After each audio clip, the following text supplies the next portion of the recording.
ព្រះបរមអ្នកសរីរកធាតុដែលអារាធនាដោយលោកម្ចាស់គ្រូព្រះមង្គលធម្មកិច្ចធួងសវណ្ណនិងលោកគ្រូសុតដាមព្រះមេធានុរៈនិងលោកគ្រូវិជ្ជាបញ្ញាសង្វរៈសំគិនសាយជាព្រះគ្រូសុតវែងប្រកបដោយសេចក្តីជ្រះថ្លាគ្រប់ព្រះអង្គគ្រប់គ្នាសូមអនុមោទនាព្រះឡើងទៅនេះព្រះបរមសារីរិកធាតុក៏បានសម្ចប់នៅខាងមុខបត្រៃរតនៈចេតិយប្រសង់គ្រប់ព្រះអង្គខ្ញុំប្រស្រីពុទ្ធបរិស័ទគ្រប់គ្នា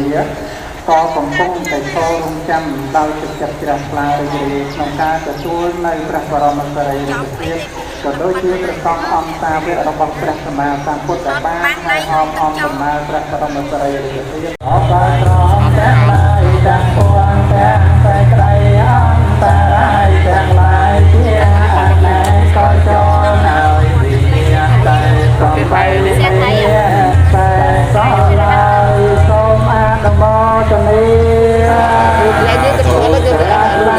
នមោទនាក្នុងការទទួលនៅព្រះបរមសារីរិកធាតុដោយចិត្តជ្រះថ្លាសប្បាយរីករាយគ្រប់ព្រះអង្គគ្រប់គ្នាអនុមោទនាសប្បាយចិត្តទេញាតិញោម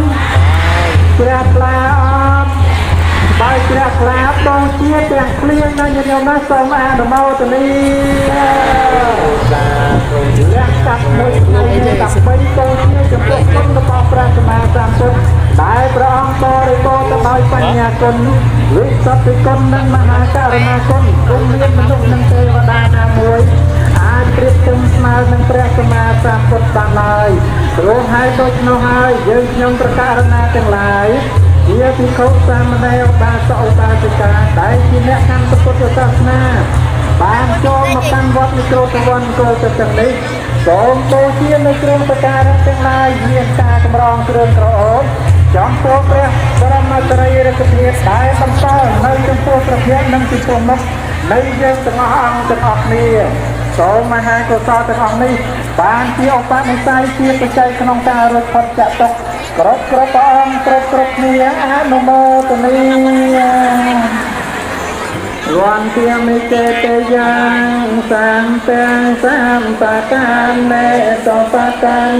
តាំងតារិរកធានដោយព្រះពុទ្ធនិងមហាពោធិប្រងដោយគុណនិងដោយលំអត់លំអ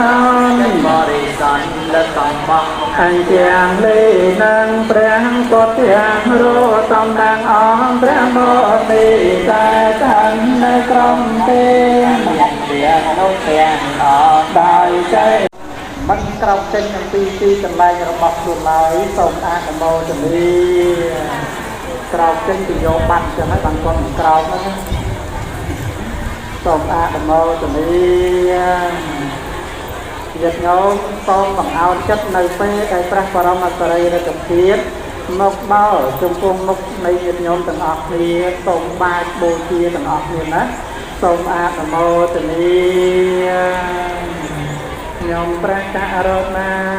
សូមត្រាំថ្វាយបងកុំនៅតែមានប្រវត្តិមាននិងវត្តមានស្ថិតនៅក្នុងទីនេះសូមអនុមោទនា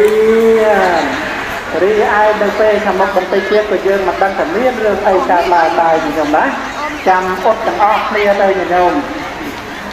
អញ្ចឹងនៅក្នុងពេលនេះ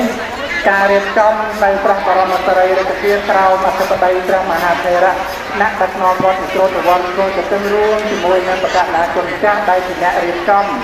ក៏កំពុងតែរៀបចំញាតិញោមប្រការណាគុណចាស់គ្រប់ព្រះអង្គទាំងអស់ក៏កំពុងតែសម្លឹងមើល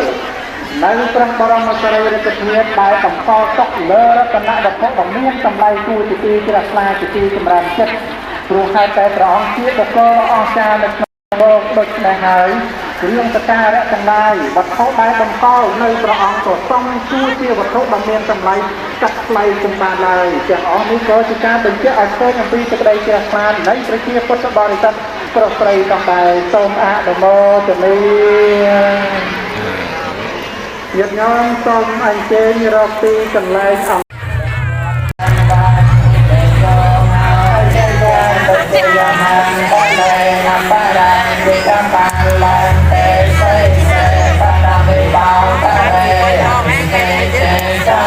ปอดเสียงนา